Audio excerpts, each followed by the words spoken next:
की या जोडीचं जे प्रेम प्रसंग तुम्ही घेतले, लव्ह सीन घेतले, ते अत्यंत सुंदर अगदी हळूवार असे घेतलेले. म्हणजे आणि या चित्रपटाची कथा कळाली आम्हाला. आणि ती जी बांधणी वगैरे केलेली ती पाहिल्यानंतर मला असं वाटतं की राजा ठाकूर किंवा राजा परांजपेंच्या जवळ जाणार हा सिनेमा होईल असं मला वाटतं. तर त्याबद्दल थोडं आणखी ह्या सिनेमाबद्दल सांगितलं तर आणखी बरं. सिनेमामध्ये सांगा. म्हणजे मी मगाशी म्हटलं तसं एकतर तुम्हाला हे 14 सुंदर चेहरे एकत्र बघायला मिळत आहेत. गवळणी खूप म्हणजे काय म्हणतात आपल्या गवराई भरपूर हो, भरपूर गवराई आहेत. पण मी एवढंच सांगेन की हा तुमच्या आणि माझ्या घरातला पिक्चर आहे. तुम्हाला नक्की त्याच्यामध्ये एखादं नातं सापडेल.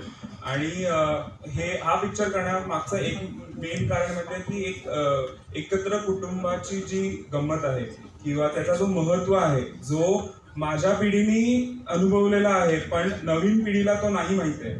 तर तो कुठेतरी त्यांना समजावा की जॉईंट फॅमिली एकत्र आल्यानंतर किती मजा असते आणि किती सपोर्ट असतो एकमेकांना.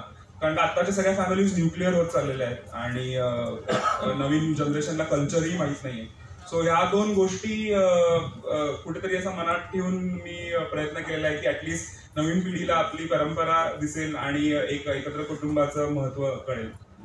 मी एक ऍड करू का याच्यामध्ये की म्हणजे ह्याच्यामध्ये जशा गौराई दिसत आहेत वेगवेगळ्या एज ग्रुपमधल्या, तशीच खूप यंग जनरेशनचा मोठा ताप आहे. 7-8 मुलांची गँग आहे याच्यामध्ये जी आपल्या रेग्युलर एकत्र कुटुंबांमध्ये दिसते.